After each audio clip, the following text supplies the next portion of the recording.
آپ نے جو لاسٹ ٹائم بتایا تھا کہ یہ کیول مشورہ ہے، مطلب وہ ویسا کچھ نہیں ہے، جو میں نے کہا حکمت ہونی چاہیے، اور آپ نے کہا تھا کہ 5 عورت سے شادی کرنا جائز ہے، لیکن اس میں پراپرٹی 3 بار منع کیا ہے، اور اس کا آنسر بھی دیا ہے کہ آپ ایسی عورت سے شادی کریں تاکہ جو آؤٹ کم آئے اس سے نمبر آف پرسن جو پیدا ہوں اس پر میں ناز کر سکوں۔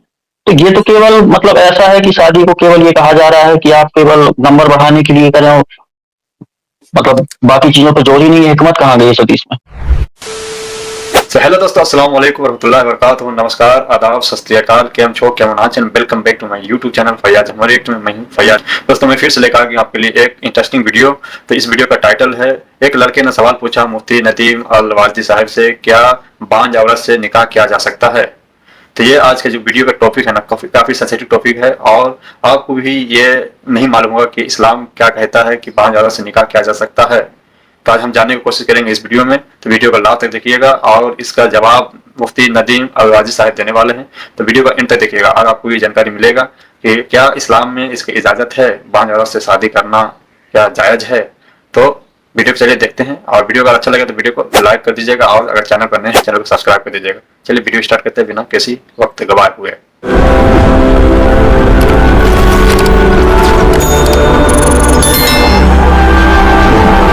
اچھا جی، مسٹر ایکس۔ جی السلام مفتی صاحب۔ السلام علیکم۔ السلام، جی ہاں۔ لاسٹ ٹائم آپ سے وہ بانجھ عورت والی حدیث پہ ہوئی تھی بات، تو آپ نے کہا تھا حدیث سامنے ہوتی تو ہو جاتا، تو ابو داؤد کی وہ 20-50 حدیث ہے، کون سی حدیث؟ ابو بانجھ عورت سے شادی والی، تو وہ ابو داؤد کی مائنر، اچھا اچھا، نہیں، میں نے جو پڑھا اس میں نہیں لگ رہا جو آپ کا آنسر تھا وہ ٹھیک اب تو تھا۔ میرے ذہن سے بھی نکل گیا کہ کیا بات ہوئی تھی، لیکن بہرحال وہ حدیث وہ آپ ابو داؤد 20-50۔ انی اصبت امرأة ذات حسب وجمال وانها لا تلد افاتزوجها قال لا ثم اتاه الثانية فنهاه ثم اتاه الثالثة فقال تزوجوا الودود الولود فانی مکاثر بکم الامم۔ جی ہاں، اب بتائیے اس میں۔ جی تو اس میں آپ نے جو لاسٹ ٹائم بتایا تھا کہ یہ کیول مشورہ ہے، مطلب وہ ویسا کچھ نہیں ہے، جو میں نے کہا حکمت ہونی چاہیے، اور آپ نے کہا تھا کہ 5 عورت سے شادی کرنا جائز ہے، لیکن اس میں پراپرٹی 3 بار منع کیا ہے، اور اس کا آنسر بھی دیا ہے کہ آپ ایسی عورت سے شادی کریں تاکہ جو آؤٹ کم آئے اس سے نمبر آف پرسن جو پیدا ہوں اس پر میں ناز کر سکوں۔ تو یہ تو کیول مطلب ایسا ہے کہ شادی کو کیول یہ کہا جا رہا ہے کہ آپ کیول نمبر بڑھانے کے لیے کریں، مطلب باقی چیزوں پہ زور ہی نہیں ہے، حکمت کہاں گئی اس حدیث میں؟ دیکھیں، میں نے پہلے بھی کہا تھا کہ ہم کسی بھی چیز کو جو ہے کوہیرنٹلی سمجھیں گے، نہ کہ کسی ایک پوائنٹ کو اٹھا کر کے جی یہ مسئلہ میں نے مثال دی تھی کس کی، اب مجھے یاد آیا، بریرہ اور مغیث کے واقعے کی، یاد ہے کہ آپ صلی اللہ علیہ وسلم مشورہ بھی دیتے تھے۔ کیا اس حدیث میں کہیں لکھا ہوا ہے کہ جب آپ صلی اللہ علیہ وسلم یہ کہہ رہے تھے بریرہ سے، جب مغیث کی بات سن رہے تھے، اس طرح کی بہت ساری حدیث ہیں، ہر جگہ وہ یہ نہیں لکھا ہوا کہ یہ مشورہ ہے، یہاں تک کہ بریرہ نے پوچھ لیا کہ یہ آپ کا حکم ہے یا مشورہ ہے، تو انہوں نے کہا کہ یہ میرا مشورہ ہے، حکم نہیں ہے۔ ایسے ہی ایک اور واقعہ بتاتا ہوں میں آپ کو، پالینیشن کے تعلق سے واقعہ ہے جس کو ہم عربی میں تعبیر کہتے ہیں، تعبیر نخل، کہ جب رسول اکرم صلی اللہ علیہ وسلم مدینہ تشریف لائے تو انصار جو لوگ فارمرز تھے وہ پالینیشن کیا کرتے تھے، تو آپ صلی اللہ علیہ وسلم نے کہا اس کی کیا ضرورت ہے، بغیر اس پالینیشن کے کرو۔ تو جب پالینیشن نہیں ہوا تو جو پیداوار تھی وہ کم ہوئی، تو یہ انصار آئے اور رسول اکرم صلی اللہ علیہ وسلم سے ذکر کیا، تو آپ نے فرمایا کہ بھئی یہ تمہارے دنیاوی معاملات ہیں، تم جانو، یعنی یہ دراصل ایک مشورہ تھا، وہ مشورہ صحیح بھی ہو سکتا ہے، غلط بھی ہو سکتا ہے۔ اسی طریقے سے بیٹل آف بدر میں کس جگہ ہماری پوزیشن ہونی چاہیے مسلمانوں کی، یہاں پر بھی آپ صلی اللہ علیہ وسلم نے صحابہ سے مشورہ کیا اور صحابہ کے مشورے پر چلے، اپنی بات پر نہیں چلے۔ ایسے ہی یہ بات ہے کہ ایک آدمی مشورے کے لیے آتا ہے رسول اکرم صلی اللہ علیہ وسلم کے پاس کہ جی میں ایک عورت سے نکاح کرنا چاہتا ہوں، کیا آپ کی رائے ہے؟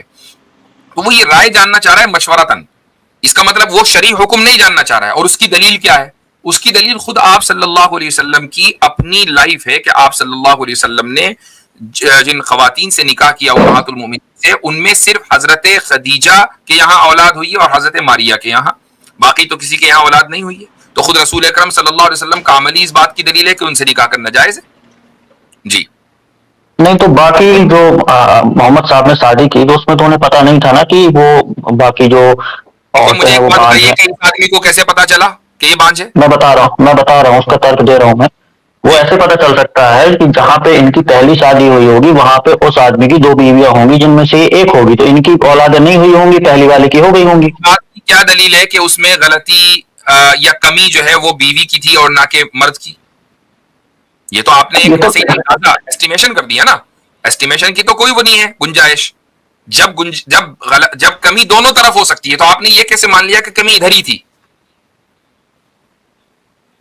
آپ یہ بتائیے، ایک عورت سے نکاح کے بعد مطلب بچے ہو رہے ہیں، دوسرے سے نہیں ہو رہے، تو یہ کیسے ہو جائے گا کہ جو کمی ہے وہ آدمی میں ہے؟ نہیں، یہ کیوں نہیں ہے؟ یہ کیوں ممکن نہیں ہے کہ دوسرے سے بچے ہو رہے ہوں اور اس میں جو ہے وہ بعض مرتبہ کمی بھی نہیں ہوتی بغیر کسی کمی کے ہی؟ کوئی کمی نہیں ہے دونوں میں، نہیں ہو رہے بچے، یہ خدا کی مرضی ہے. تو کتنی یہ مرتبہ کسی بھی طریقے سے نہیں، تو کسی بھی طریقے سے پتا تھا مطلب صحابی کو کہ وہ میں مانتا عورت ہوں بانج ہے. کہ ان صحابی نے کسی طریقے سے اندازہ لگا لیا. یہی مان لیتے ہیں کہ ان کی شادی کہیں اور ہوئی ہوگی، اس خاتون کی، اور وہاں بچے نہیں ہوئے ہوں گے، تو خاتون مرد نے اندازہ لگا لیا کہ شاید اس کے یہاں بچے نہیں ہوتے ہوں گے، اس لیے وہ رسول اکرم صلی اللہ علیہ وسلم کے پاس بطور مشورہ کے گئے ہیں.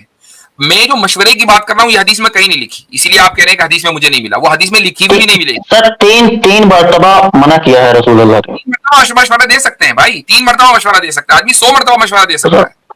رسول اللہ ان کی آپ نے بات کو بھی آدمی، مشورے کو بھی آدمی ان کی طرح لیتا ہے، حرام اور حلال کی طرح. نہیں لیتا، نہیں لیتا. یہی تو میں نے بتایا، اگر مشورے کو حرام اور حلال کی طرح لیتا تو بریرہ مشورہ قبول کرتی کہ نہیں کرتی؟ کیوں نہیں کیا حضرت بریرہ رضی اللہ عنہ نے؟ اچھا کوئی ایسی حدیث انصار کے صحابہ نے پالینیشن کے تعلق سے مشورہ کیوں نہیں قبول کیا؟ جی تو سر کوئی ایسی حدیث موجود ہے جس میں یہ کہا ہو کہ بانج سے بھی شادی کر سکتے ہیں؟ اس طرح یا کوئی کی حکم ہو قرآن ہوتا ہے حدیث میں؟ رک جائیے، ہے نا، قرآن میں تو خود ہی حضرت marry the women of your choice. نہیں نہیں، ہاں وہ بات بھی صحیح ہے. فَانْكِحُوا مَا طَابَ لَكُم مِّنَ النِّسَاء، یہ بات بھی بالکل بہت مضبوط دلیل ہے کہ اللہ تعالیٰ یہ فرما رہا ہے کہ تمہیں جو عورت پسند آئے اس سے نکاح کر لو. پسند تو بانج بھی آ سکتا ہے. یہاں پر رسول اللہ نے قرآن کی ہی مطلب وہ بات کو تکار دیا. نہیں، اسی لیے میں کہہ رہا ہوں کہ انہوں نے حرام اور حلال کا فتویٰ نہیں دیا، یہ مشورہ دیا ہے. اب مثلا میں آپ کو ایک مثال بتا دیتا ہوں.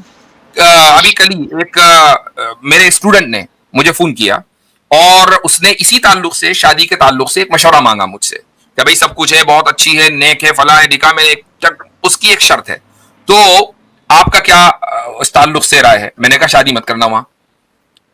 تو اب اس کو پسند آ رہی ہے، نیک بھی ہے، خاندان بھی اچھا ہے، سب کچھ ہے، اس ایک شرط کی وجہ سے میں نے اس کو منع کر دیا. تو کیا میں نے قرآن کی خلاف ورزی کی؟ بالکل نہیں بھائی. میں نے اس کو بتایا کہ یہ پسند ضرور آ رہی ہے لیکن بہت سی دوسری چیزیں بھی، دوسرے فیکٹرز بھی دیکھے جانے چاہیے. تو ایک شاگرد اپنے استاد سے بعض مرتبہ مشورہ کرتا ہے جس کو وہ اہم سمجھتا ہے. صحابہ بھی رسول اکرم صلی اللہ علیہ وسلم سے مختلف معاملات میں، اپنے گھریلو معاملات میں مشورے کیا کرتے تھے. اور اس حدیث کے نیچے مقصد میں چیک کر رہا تھا کہ علماء نے لکھا ہے کہ اس حدیث سے ہم اتنا لے سکتے ہیں کہ ایک بانج عورت کے ساتھ، جو اسٹیبلشڈ ہوگا، جو عورت جو ہے وہ اسٹیرائل ہے، اس کے ساتھ شادی کرنا مکروہ ہے، حرام نہیں ہے. مطلب اگر کوئی چاہے کر سکتا ہے، وہ کر سکتا ہے، حرام بالکل بھی نہیں. نہیں، یہ بھی یہ جو مکروہ بھی نہیں ہونا چاہیے. ان کو تو زیادہ حکمت دینی چاہیے 4 شادیوں میں. 4 شادیوں میں حکمت. ہولڈ آن بھائی، سن تو اگر میں تو اس مکروہ والی بات سے بھی متفق نہیں ہوں، چونکہ یہ علماء کی اپنی ذاتی رائے ہو سکتی ہے. ہاں اس صورت میں مکروہ ہو سکتا ہے کہ اگر مان لیں ایک مرد کو ایک ہی شادی کرنی ہے اور وہی بانج سے کر رہا ہے، وہ یہ کہ وہ بانج ہے، تو ظاہر ہے کہ اولاد نہیں ہوگی آگے چل کے انہیں. وہاں ہو سکتی ہے. بالکل یہ ہو سکتا ہے کہ یہ بھی تو پاسبلٹی ہو سکتی ہے نا کہ اس شخص کی بس یہی شادی ہونے والی ہو، ایک ہی شادی کرنے کا اس کا ارادہ ہو. یہ بھی تو ہو سکتا ہے نا. یہ سارے پاسبلٹیز نکل سکتی ہیں. تو یہ بات ہے. اب رہی یہ بات کہ میں نے قرآن سے بھی آپ کو حوالہ دے دیا. سورہ مریم میں حضرت زکریا علیہ الصلوۃ والسلام کا قصہ لکھا ہوا ہے، اور وہ یہ کہ ان کی جو زوجہ تھیں وہ بھی بانج تھیں اور وہ دعا مانگا کرتے تھے کہ اے اللہ ہمیں اولاد دے دے. تو ان کو جا کر پھر اولاد ہوئی، لیکن اپنی بیوی کو وہ بانج کہہ رہے ہیں. حضرت ابراہیم علیہ الصلوۃ والسلام کی زوجہ بانج تھیں، یہاں تک کہ وہ دعا مانگا کرتے تھے، تو بڑی عمر میں جا کر حضرت ابراہیم علیہ الصلوۃ والسلام کے یہاں اولاد ہوئی. تو ایک واقعہ کوئی ہے قرآن میں، اس طرح کی بہت ساری آیتیں اور یعنی احادیث ہیں.